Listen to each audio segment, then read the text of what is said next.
I cannot do, okay. Sorry, it always happens with my laptop. So I'm very happy to introduce our speakers of today. So today, Thursday, 25th of November, now it seems quite crazy. We're already on week 7 in Lancaster University. So we have Gemma, sorry, I'm getting notifications. Okay. So we have Gemma Carney, Jane Lugea, Paula Divine, and also Carolina Fernandez-Quintanilla as members of a research team that they are conducting now a very interesting project called Applied, sorry, I'm getting lost in my different Dementia in the minds of characters and readers. Exactly. Thank you very much for that. So the main speaker of our talk today is going to be Dr. Gemma Carney. And she's a senior lecturer in Queen's University in Belfast, and she has a special interest in critical gerontology, which is her main contribution to this research project, because it's also based, or let's say is interdisciplinary, as we have also a number of linguists in the group. So Gemma is very prolific in her investigations and the different topics that she focuses on. And just to name one of her latest contributions, we have Critical Questions for Aging Societies that was recently published last year by Policy Press. So I invite you to explore different topics that she's investigating. But other than that, I'm just going to give her the floor to start sharing her screen. And thank you very much for being here.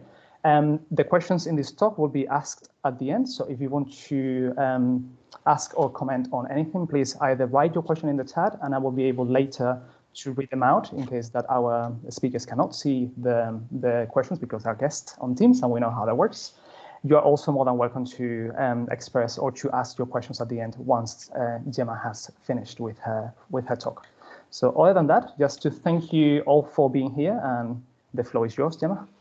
Thank you so much, Harvey, and thanks a million for the invitation. This has been a really well-timed exercise for me because I'm trying to develop a paper. And this has just been a great exercise. So let me see if I can get my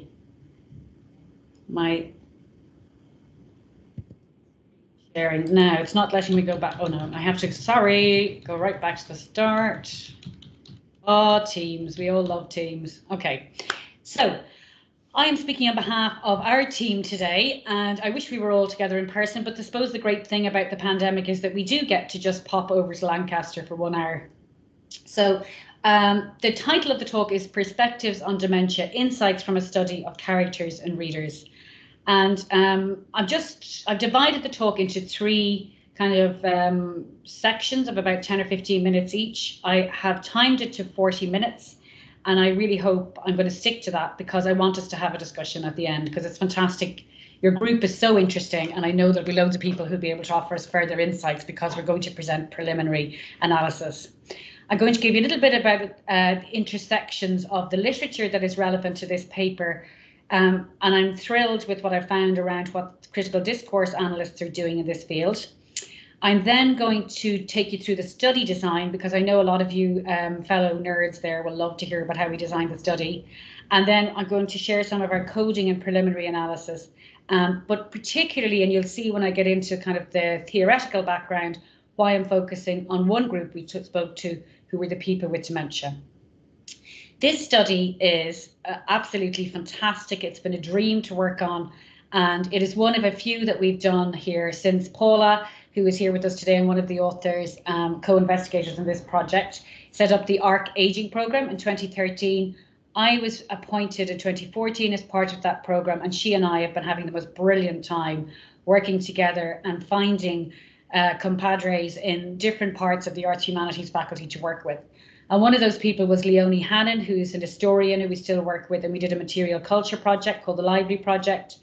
As Harvey mentioned, I've done a book with a psychologist in the States called Paul Nash, and now we have this Dementia Fiction project, which is the genius idea of Jane Lugea. So Jane was one of those researchers who came to Paula and I on the AHRC Aging Programme a few years ago, and she said, I'm a linguist, I'm interested in dementia fiction, and I want to do a project where we investigate how dementia is represented in fictional language and how readers respond. So there's Jane there. Here's Paula, Carolina, and then we had this outreach officer called Jan Carson. Jan, any of you who are readers will know, is quite a famous author now.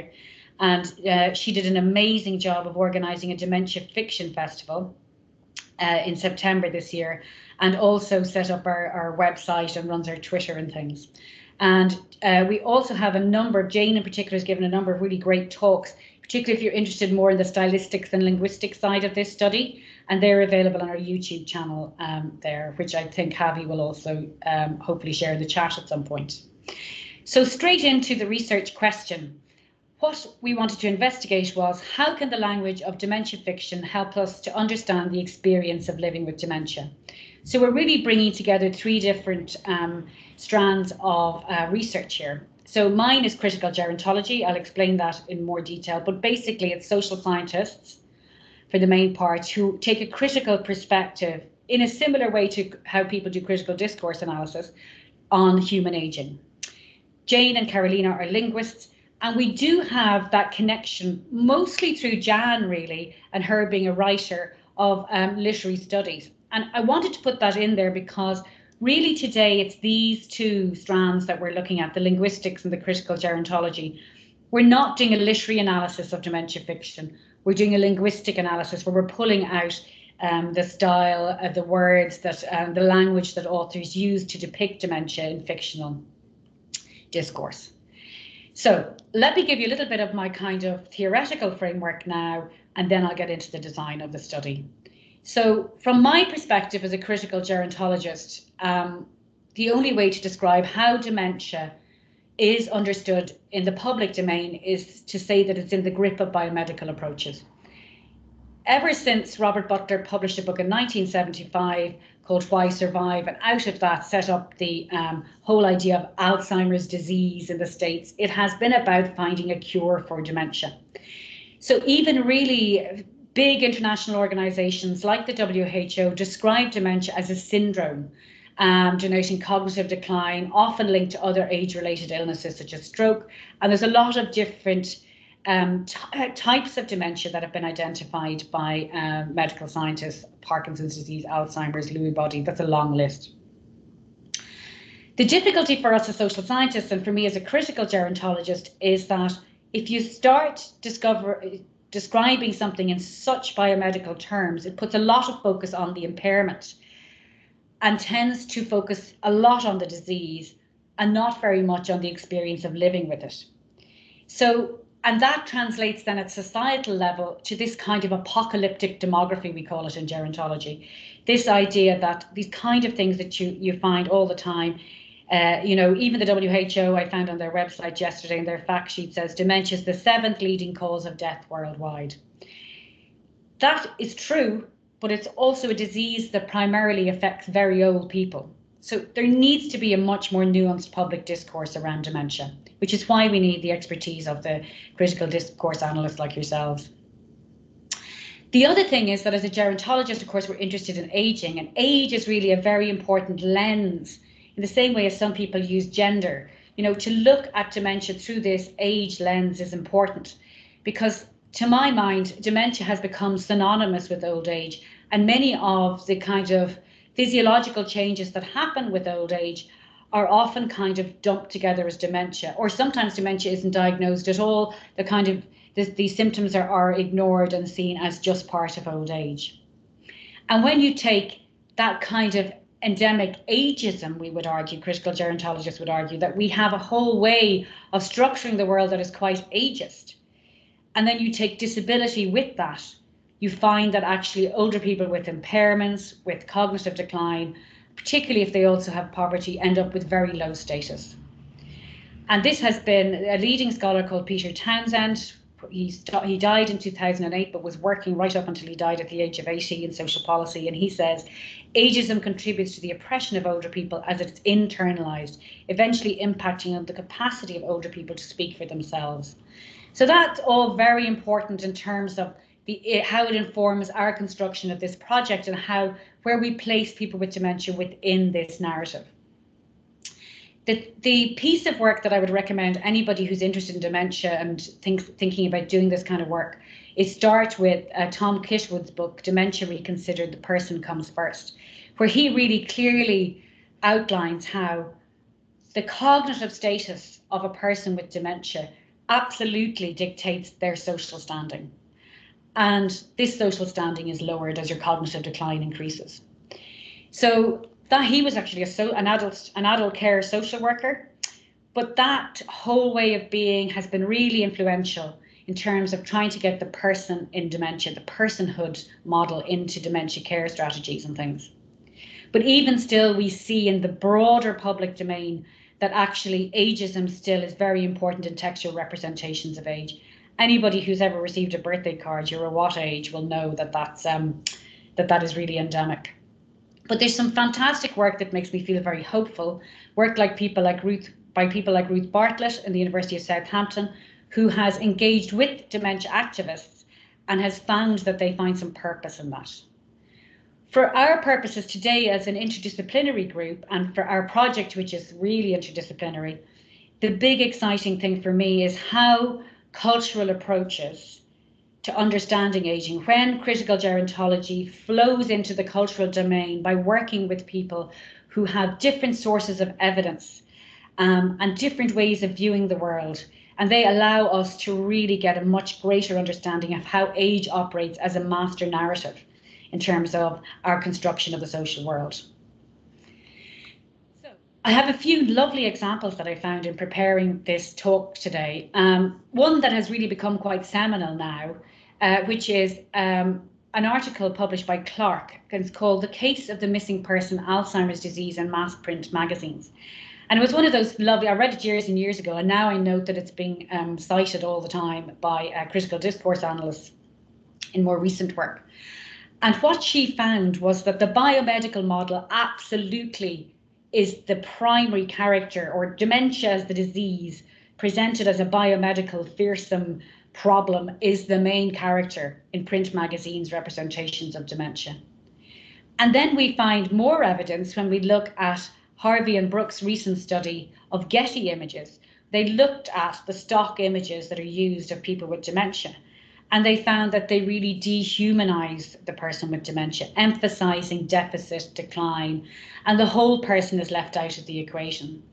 So there's two pieces of empirical evidence showing that we forget the person with dementia and the person who's living with dementia. Instead, we give primary force to the disease.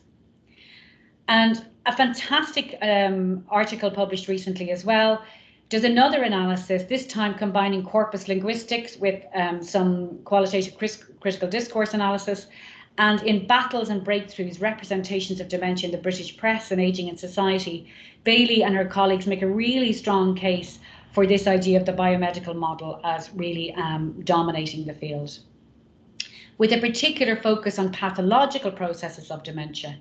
And this is what any of us, after this talk, you'll notice when you hear the talk about social care in the news and you hear about dementia, it will always be about the disease and never about the people who are actually living with it.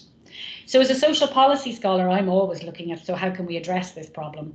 And I have some good news, which is that we now have fantastic allies in the shape of critical disability study scholars like Tom Shakespeare, who has been really bringing together, as he said, two spinning kind of planets that were close to each other but never intersected. And by bringing that perspective of disability, particularly the nothing about us without us political perspective of the disability studies movement, he is starting to really make a space for dementia being recognised as a disability, and doing some really innovative and exciting participatory work, like with the Dementia Inquirers, where they published an article, and a big problem, which we had too, is trying to include people with dementia and ethics committees. And what this group did is they just decided that the people with dementia would be authors themselves, and therefore they didn't have to worry about ethics. So these kind of really quite radical things they're doing. So our project isn't quite as radical as that, but we did have all of this critical gerontology perspective throughout.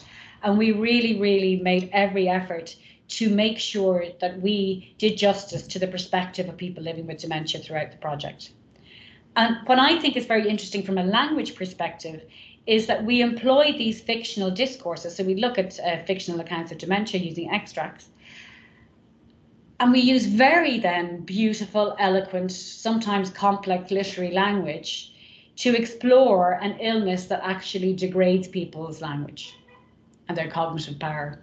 And that has actually been, it seems quite counterintuitive, but when you see as I explain how we did it and what we found, you'll see how it's actually been a really fantastic way of investigating what it means to grow older and what it means to be a human being in an aging body.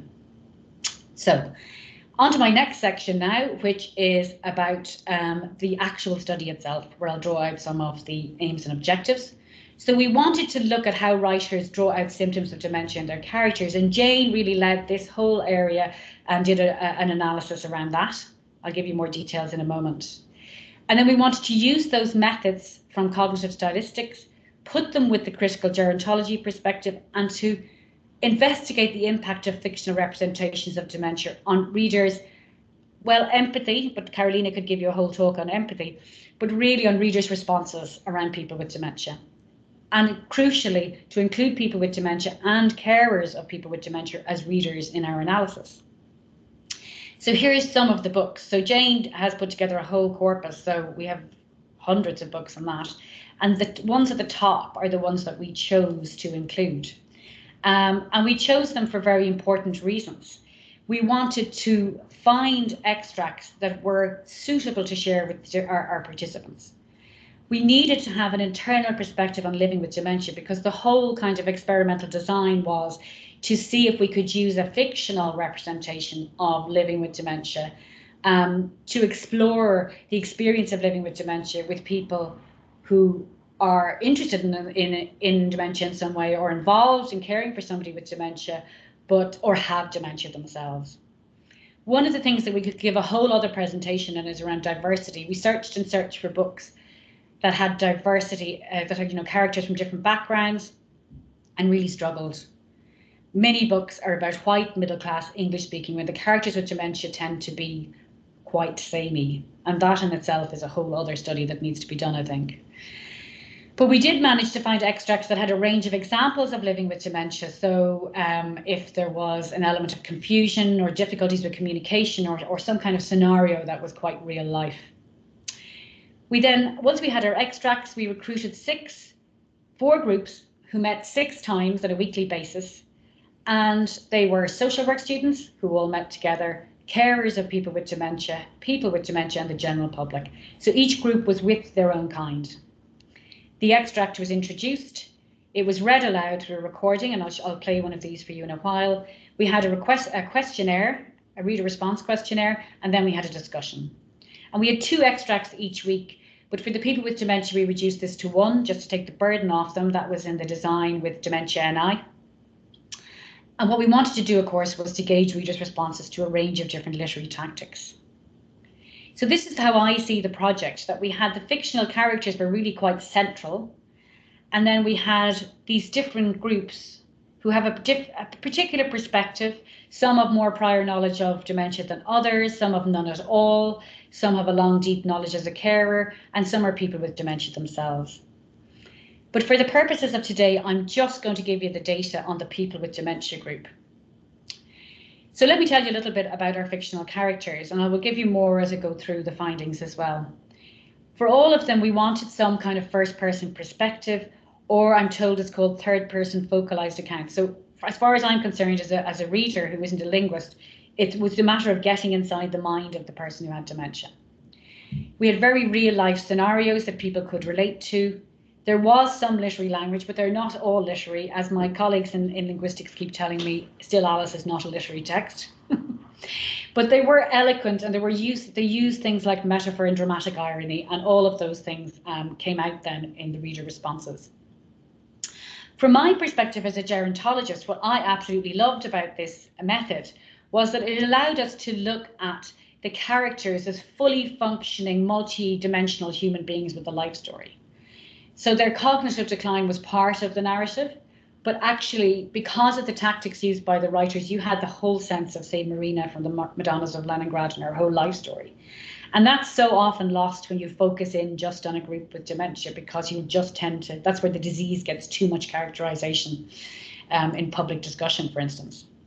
And the other thing is you could look at multiple perspectives. So if a carer character reacted to a dementia character, that could be an interesting thing then to investigate with those real life carers and people with dementia in our readers. So this is our sample. We had 21 female and 11 male readers, aged between 18 and 79, and they tended to be clustered around, of course, the social work students were younger and the people with dementia were older. We had the same problem with diversity. Granted, we're doing this during a pandemic in Northern Ireland, but even still, this is something I think if we were doing it again, we would try harder to get more diversity in our sample.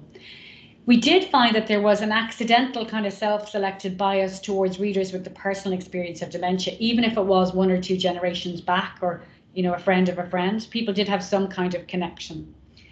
And we really had a fantastic take-up. I was amazed by how people kept coming every week. I'm going to give you a very brief overview of the each of the groups so that you just have the context, and then I'll go into the findings from the people with dementia group.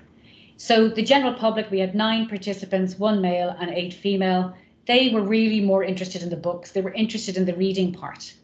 The social work students then were really interested in the dementia and focused in on the character with dementia. They were younger, and gender actually came out more for that group, but it could have been because it was more of a gender mixed group. The carers then, we had 6 participants in this group, and if there's one thing that I've taken away from this experience of doing this project is that I think the hardest role to occupy is that as a carer for a husband or wife who has dementia, or a mother or father. These were really sometimes very difficult and but amazingly rich. Discussions came out of these groups. They were perhaps the group that were the most skeptical of some of the stories and the actions of the fictional characters. And this is something that we were very mindful of throughout anyway, because we were very aware that it was fiction. But when I really analysed this and I listened to these transcripts again and again and again, I started to realise it wasn't that they were necessarily disputing whether it was true or not, true to life. It was more that when you are a carer for a person with dementia, you have a deep but really personalised knowledge, because the only person you really know with dementia is that one character. So actually, I think looking at different characters and different ways of experiencing dementia was an interesting foil for them to reason what was the person's character that they're caring for and what was the disease.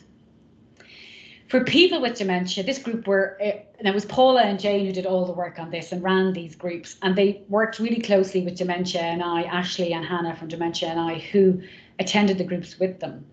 And that was incredible because we got a fantastic engagement from a group of people with dementia. And they had varying levels of progression of the disease, but most of them were in the fairly early stages and some had been only recently diagnosed. But they already knew each other as a group, and that was great. They had great camaraderie.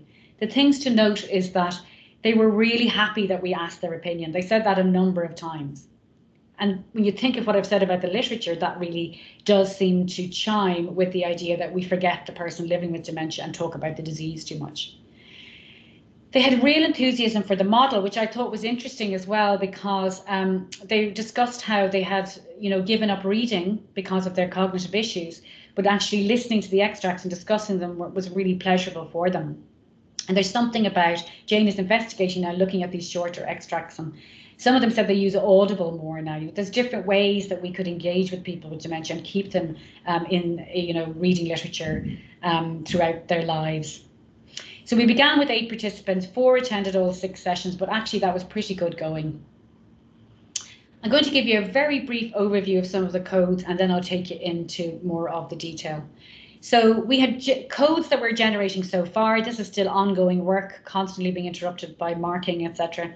But we had codes around characterization, lived experience, how the extract conflicts or reflects the lived experience, the participant comments on that.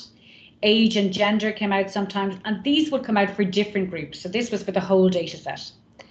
So obviously for the understanding of dementia, we have codes. That would be something that would come out more with the people with dementia.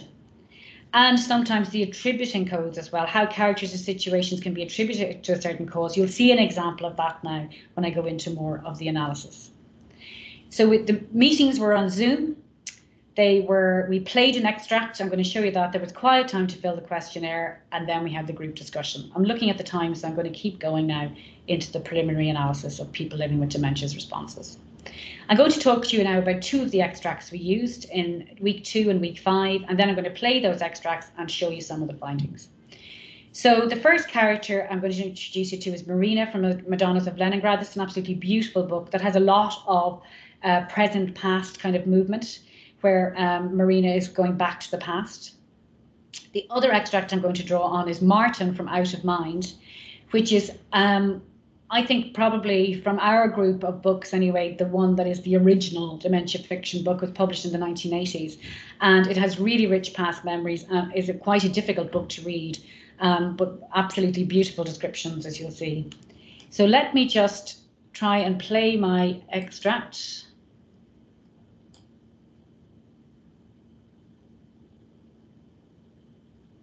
Where's my recording? Here. Hopefully this will work. Please let me know if you can hear it.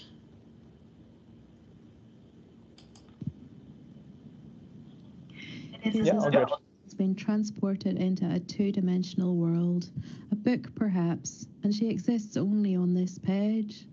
When the page turns, whatever was on the previous page disappears from her view. Marina finds herself standing in front of the kitchen sink, holding a saucepan of water, but she has no idea why.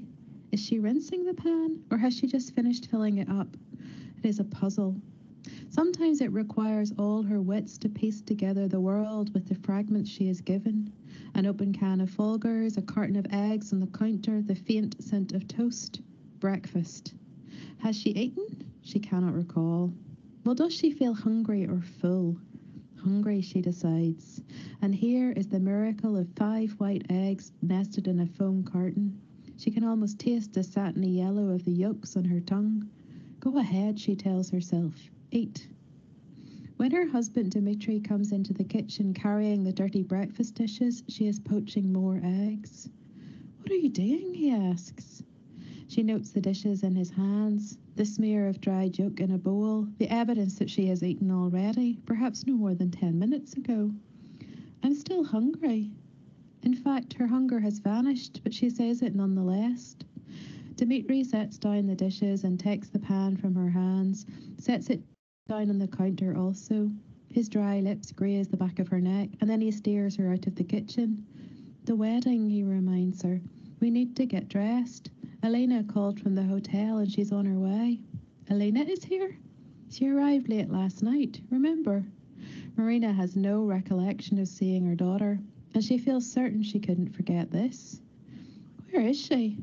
She spent the night at the airport. Her flight was delayed. Has she come for the wedding? Yes.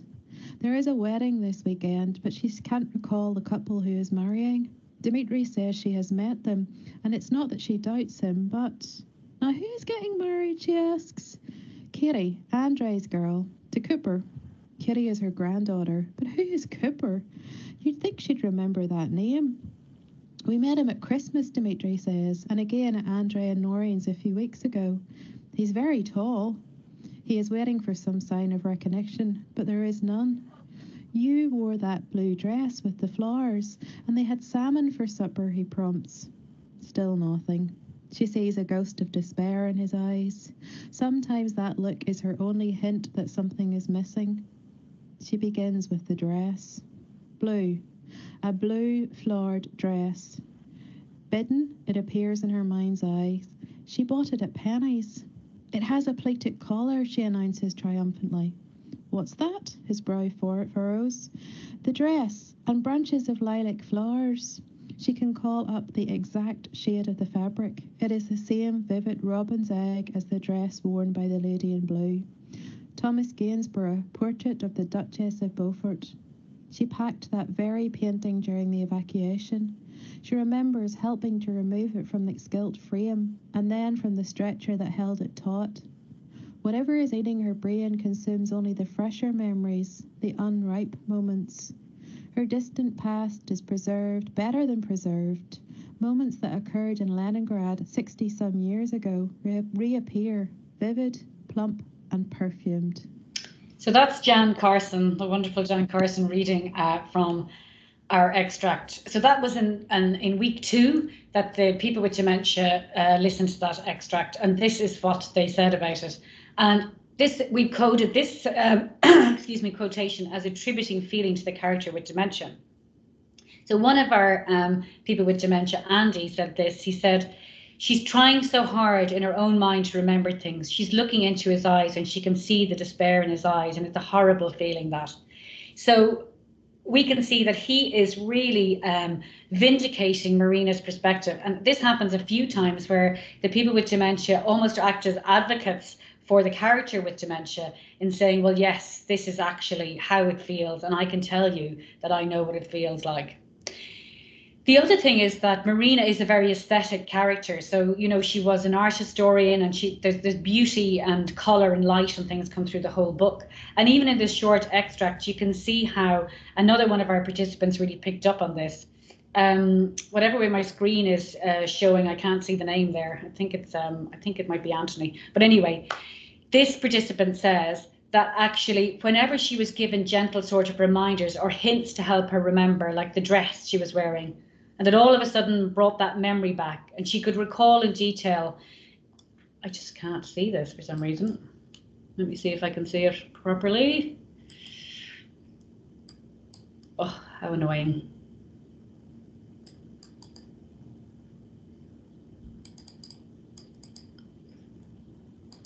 There we go. Sorry about that. I had to put you out of sight, Abby. She can recall in detail the dress, and that in turn stimulated another memory of when she had worked. And I'm glad I got to read that whole quote from Naomi, was because actually that's really important, I think, for us learning.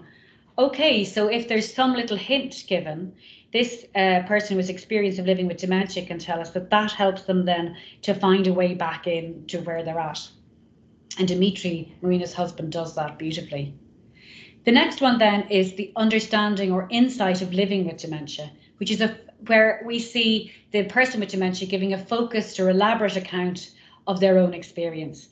And this is Danny. And Danny says, yesterday evening, the same thing happened to me. So just like Marina, when she went back in and started making the eggs again, he found that actually he had the exact same position the night before. He said, whenever the same thing happened to me, when I went out here from the kitchen where I am now to the hallway, and my daughter's dog was there and wondered how he got there. And she said, he came up with me the time I came to make sure you were making your tablets. I don't remember nothing about it. So I just think that's a little insight for us as well, because Danny is explaining how he's telling us that this happened last night. So he fully remembers that. But he had a time lapse. He couldn't quite place where he was last night, but the next day he can tell us about it. For me, I feel like I'm learning then from the experience of living with dementia. So there's a couple of interesting things to draw out here as well in terms of our preliminary analysis, in that some characters seem to be really appealing to specific participants. So Danny is very interested in Marina from the Madonnas of Leningrad and really seems to engage with her. And we have another example now of Andy, who talks about Maarten from Out of Mind. I'm going to go straight into that extract now. Maarten is 71, he's married to Vera. He's originally Dutch, but has lived most of his life in the US. He and Vera are starting to wonder what is the cause of Maarten not feeling himself lately. So here's the extract, which hopefully you'll be able to hear.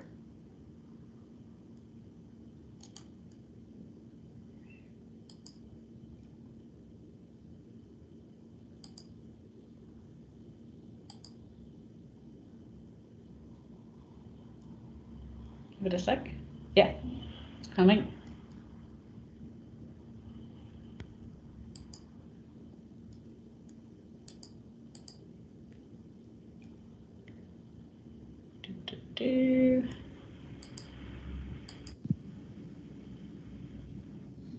Curious, I say to Vera as she enters the room. Sometimes I just have to lie down for a moment. I never used to. It doesn't matter. Have some time to yourself. She sits down, picks up a book. Have some time to yourself. I repeat the phrase because it appears strange to me. She turns the pages, but she isn't reading. I can tell from the look in her eyes that she doesn't understand me. It should be, have some time in yourself. That describes the situation better. Is that how you feel? Less and less so. What do you mean? Like a ship, I say. A ship. A sailing vessel that is becalmed, and then suddenly there is a breeze, I am sailing again. Then the world has a hold on me again, and I can move along with it. I find it so hard to imagine it, Maarten. I can't see anything wrong with you at all. It is as if you were looking at something that I can't see. Are you afraid at these moments? What exactly happens to you then? I don't know. I can't remember. Only that feeling of a sudden heaviness, as if I am sinking through everything and there is nothing to hold on to. Dr. Healey says it will all come right again with rest. Do you know what I sometimes think, Vera? Why do I have so few memories from my childhood? I think a happy childhood leaves few memories. Happiness is a condition, like pain. When it's gone, without a trace. But there are other things that you remember perfectly. You remember everything about the elevator at the Potschweg. I had forgotten all about that until you started talking about it. I nod. A small engineering miracle. It was a machine, but its wheels and cogs worked so slowly that it looked as though the vegetable boats were being lifted, trembling and swaying from the depths by some magic force. I often wave from the bridge at the market gardener sitting in the poop, and sometimes he waves back with his cap or woolly hat. Who are you waving at? I look at my raised right hand and quickly drop it. So Maarten isn't quite sure where he is, and Andy, our participant, really identifies with that. And you notice the point about the doctor saying it would get better with rest, and Maarten, or Andy says that he identifies with Maarten in that regard. The very first opening line, he said, sometimes I just have to lie down for a moment, I never used to. So he is then going through that extract and picking out, which we've asked him to do, to underline important things. But he picks out he identifies with Maarten's experience of having to have a nap. Straight away, my ears have pricked up reading that opening line because it's something that I would relate to. I tend to lie down a lot more in the afternoon for an hour than I ever used to. I've never done that my whole life. And further on down, a little bit further down, is a beautiful sentiment he's put down, like a ship sailing, a sailing vessel that is becalmed. And he likes that because he actually had experience of living in the Netherlands and seeing that area, I think. So Andy compares himself, Maarten compares himself to a ship at the sea where he seems to have lost his meaning. And then all of a sudden it feels as though he's been given a purpose again. So I thought it was lovely the way there was particular characters that they seem to identify with. So I'm just going to take you through some of what we think are the strengths and limitations of this approach, and then we have plenty of time for questions. So from the perspective of gerontology, I think there's huge potential of fictional characters to help us to have that meaningful public discussion that we need to have around living with dementia. Not about finding a cure, not about sorting it out and looking for plaques in people's brains. Actually, how do we manage to live with dementia, whether we are carers, whether we're people with dementia, whether we're the social workers looking after them, or the doctors. And at the moment, we have extremes of the high neurosciences trying to find a cure. And then we have the sensationalist newspaper headlines, which are a warped version of that. Whereas actually fiction, because it explores the meaning of living with dementia, it really allows us, I think, to fill that gap and take some space and time to look at the processes. Also, of course, fiction reaches a much wider audience than, say, my research papers. And throughout, what I love is that if we went back in 20 years, those characters with dementia would be at the same point, and that their personhood is maintained. So it's potentially very empowering. We could kind of see that already with the people with dementia when they said, oh, maybe, they said a number of times, maybe people should be reading these books, people who care for us. The limitations are, and this is something that my colleagues on the team will say, Gemma, yeah, we know you think this. Throughout, I was very critical up until we really started to do the analysis that, but these are fictional. What if they're wrong? You know, I was obsessed with their, you know, that maybe the fictional representations would be full of stereotypes and things. And there are some problems with that, of course, but also there are some wonderful insights that are in there. so we do kind of use them very cautiously, and I would say that they need to be used by, a very kind of in a careful way. If you were going to use them for training and things, in the way we did, we carefully select particular extracts. So we wouldn't have, there were some extracts that we didn't share with the people with dementia because they'd just be too upsetting, for instance. So there's always that possibility of them being inaccurate. But nevertheless, the other thing to point out is that we saw how many books are up there, the size of the corpus that Jane has gathered. There's a boom in dementia fiction. There's a lot of talk in novels about dementia. So it's really worth looking at them. And even if they are unreliable, they still reveal a lot. It's a mirror back on society, isn't it? And how we engage with people and the demented other, as Betank says. So there's potentially useful, I think, in training a range of carers of people with dementia with fictional scenarios they might face, even at a most basic level. So that's where I'm going to leave it. I will stop sharing my screen so I can see some faces, because it is quite, if I can get back in here, okay. It's quite disconcerting when you can't actually see who you're talking to. It's like I'm talking to myself in my office. Well, that was incredibly interesting. So I cannot thank you enough for sharing the preliminary stages of your research with us. I'm really at all. It was really, really interesting. So just to organize a little bit the Q&A part of this session, please write your questions in the chat if you feel like doing so. You can also unmute yourself and basically ask your question away. If you wished not to be recorded in this part of the session, either you disconnect your camera if you are not going to use it, or you can just write your comment in the chat and I would read it aloud for you. So I do have a few questions and a few comments, but other than that, I just want to give our attendees a couple minutes maybe to formulate the questions. It was a very dense and at the same time really illustrative talk. The excerpts, the extra that you have kindly shared with us, they were really powerful, I would say as well. So I'd never read anything related to this topic in fiction, so it was really interesting to listen to as well. So yes, let's see if we have any questions or comments from our attendees as well. So Jane did read an awful lot to get to those 12 extracts, didn't you, Jane? How many books did you read? Would you say hundreds? I did, and yeah, of varying quality and all different kinds, just a lot of dementia. And then I remember I asked you guys to help me choose the extracts, and I think we had about 50 to look over. I felt so bad for you.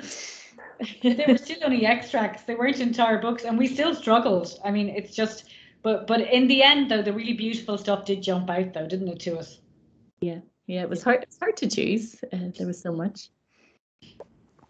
So I think I can just kick off the questions, maybe if we give some more time for the other attendees. But I'm very interested in, it might not be fully relevant to what you have discussed right away, but the issue of diversity and representativeness of dementia patients or people suffering from dementia. So you mentioned that there is a very big number, a big tendency for white middle class people to be present in those fiction tales.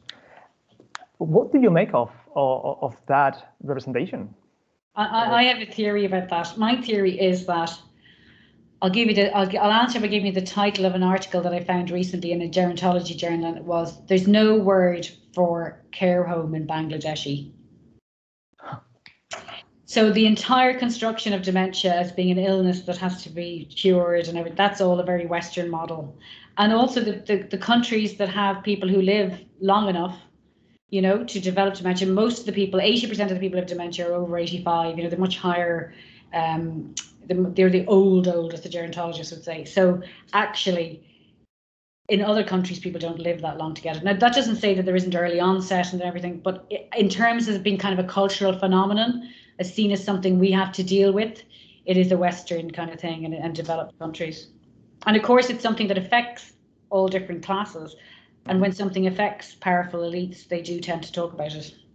It tends to dominate, doesn't it? So they're my theories. But I mean, Jan really looked, didn't she, Jane? She searched and searched and searched and searched. As well as Jane looking. Jan, when she was reviewing books all the time, if you look at her blog. Yeah. Also, for the purposes of the stylistic analysis, I was looking for a limited set criteria. So there might be novels where the character with dementia is of a more diverse background, but it didn't have, say, the first person or the third person focalized narration, and so that was maybe limiting as well. But it is true, there's a lack of diversity in the representation of dementia. Now, there's one novel that annoyingly we discovered after I had completed the whole study. So if anyone is interested, it's The Tale of Ptolemy Gray, by a US author, and it's an African-American man who's living with dementia, and it's a great read as well. But unfortunately, I found that after I'd completed the corpus analysis and everything else. So yeah, I have to get it. Very interesting. Thank you for your answer. Yeah.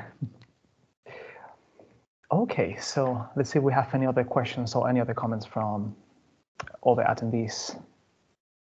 You're more than welcome to raise your hand and I will give you the turn as well.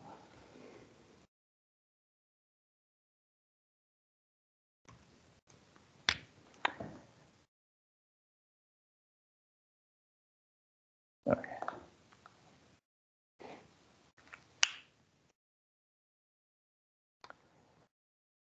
Okay, so we have a question from Tasneem. So thank you for this very interesting talk. How many works of fiction did you use? You mentioned that you are interested in first-person accounts from people with dementia. I'm curious what other criteria you have for selecting extracts. Do you want to answer that, Jane? Okay, thanks for your question, and it's a good one. So I suppose it's important to make clear that there were two stages. First of all, I created a corpus of 400,000 words of dementia fiction, and then I did my stylistic analysis of the data, and then from that we selected extracts to be used in the reading groups. So there were two quite different stages of data selection. So first, for the corpus to be included there, we wanted, because I was looking at mind style, which is a concept in stylistics where the cognitive experience of a character is represented. So as Gemma said, we needed that internal experience, and that had to be either first person or a third person focalized through a character with dementia. So that was the first criteria. We looked at any kind of dementia that was represented. As Gemma said as well, there's couple of hundred types of dementia and they can be mixed. The text had to either refer in the text or in the paratext to the fact that the character had dementia, or else perhaps the author talking around the book, say an interview or talking about their inspiration, had to mention the fact that it was a character with dementia. So just to be sure that that's what we were including. Then as well, there were, I think it had to be in English and from the last 30 years so that it was a contemporary representation of dementia. So that was the criteria for inclusion in the corpus. And then after that, once I had carried out the stylistic analysis, we had a good sense of how dementia is represented in the minds of characters and what features are used often in the fiction. And then we tried to select extracts that were representative of those features so that the readers were being exposed to different ways the mind styles were represented. Also, extract selection is very difficult because you want to give the readers something that makes sense when it's a standalone text, so that they could experience an episode or a couple of hundred words of text that would make sense when they stand alone. So that was a part of the criteria there as well.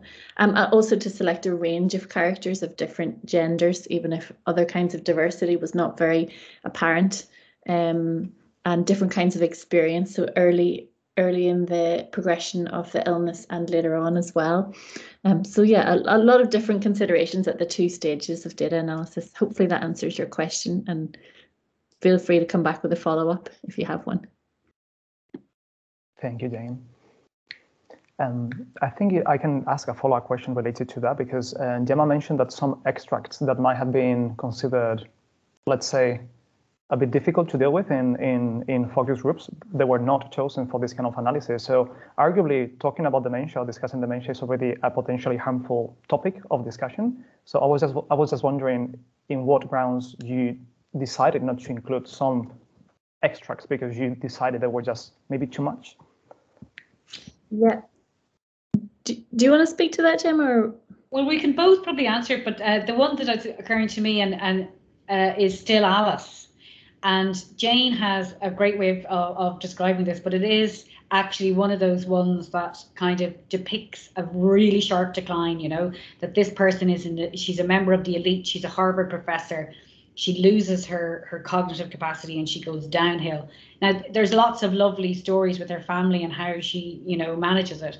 But actually, Jane's right. Basically, the depiction is of a downhill narrative. Can you remember the extract that it was something about a hole appearing in the floor, and we decided not to use it, Jane? And maybe it was in conversation with Dementia and I, was it? That one has a hallucination in it. Yeah, we decided not to include that one. Although that was with so the group of people living with dementia, they only saw one extract a week so as not to burden them too much, as Gemma said. And the other groups saw 2 extracts each week. And so we were able to include with the other groups perhaps content that was slightly more upsetting or more visceral.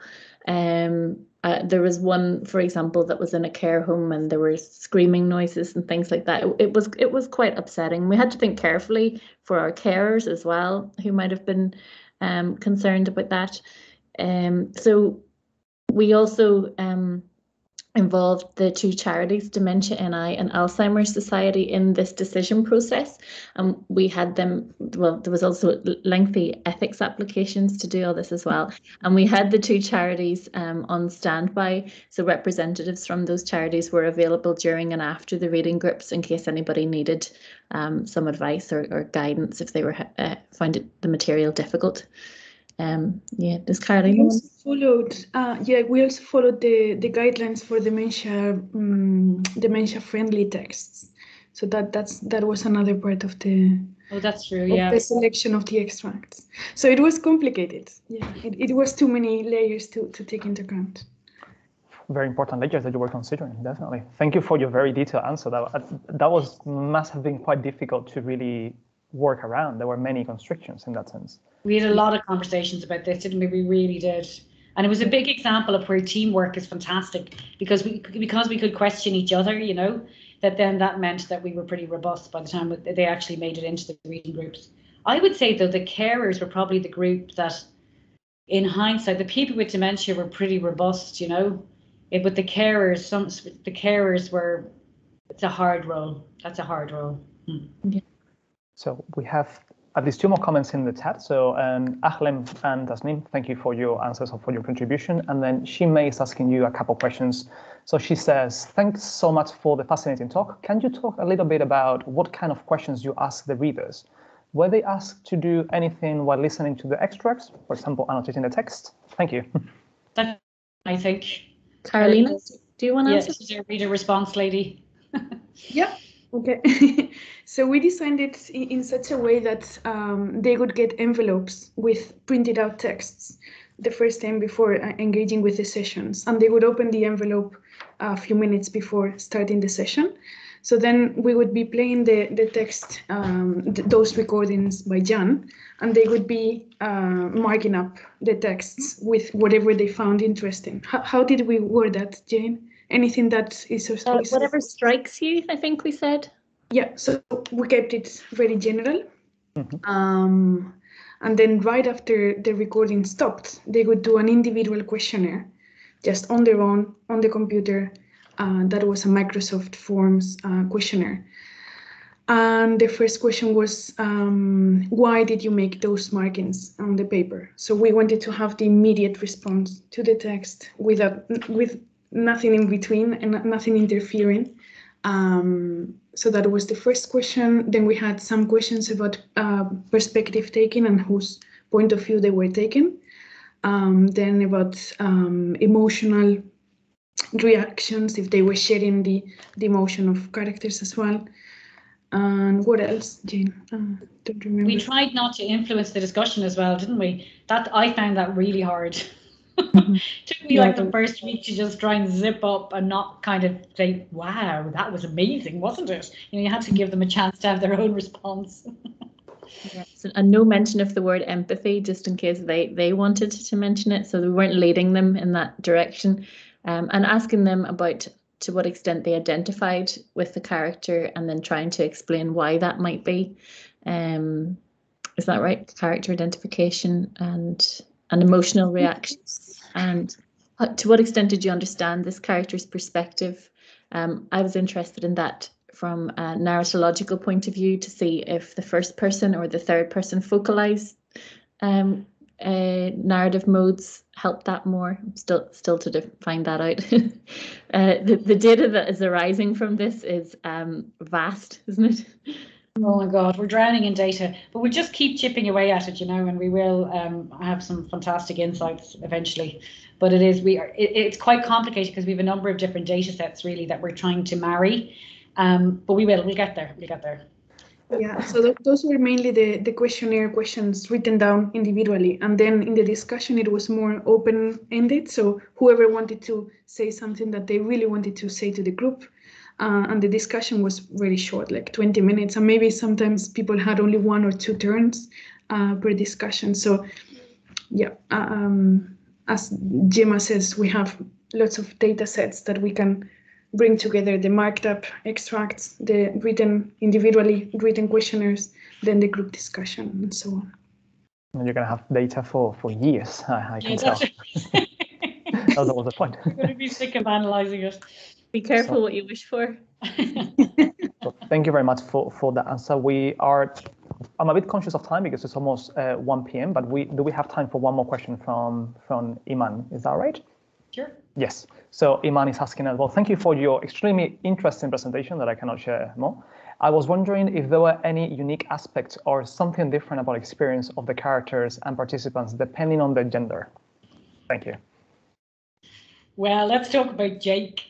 It was so interesting. So there was most of the extracts really went down very well in the sense that people engaged with it. So even if they didn't agree with it or they would engage with it, the characters were plausible. But poor Jake from the wilderness, and it's a brilliant book. It's a really great book. And the extract was fantastic. But I mean, I've been analysing the people with dementia group more, and they just all dismissed Jake. The extract was where he was reminiscing about having an affair with a woman in a yellow dress when he was younger. And we don't know whether this is something to do with conservatism of Northern Ireland or what, but people really took against Jake. But then in another group, the social workers group, there was more of a discussion, wasn't there, Jane, of some of the male readers kind of they weren't justifying him at all, but they were kind of trying to say, well, maybe this is what Jake is thinking, and maybe this. So whereas there was a bit of a sense of the female readers saying, this guy, no way, not going to listen to him. So whether you have dementia or not, if you're just not a nice character, as Jake was, really does seem to influence the readers.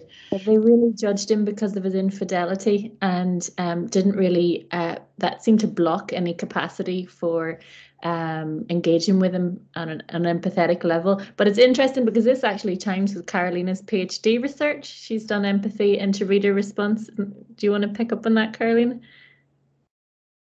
No? I'm not ready. As far as I read, that in Carolina's PhD research, when there's a kind of a moral element that might block your capacity for creating empathy, that can really do that. So if you make a moral judgment about a character, then that might block your capacity for empathy. So I think we might have evidence to support that. Yeah, exactly. That's another way to look at it. But they really didn't like Jake. This is very, very interesting. So it's now 1 o'clock. I'm conscious of time. I'm very happy to stay here for a few more minutes if we have more questions or anybody has any other questions, any other comments. I'm going to stop the recording now. So we keep it to the hour on the dot. So stop recording that.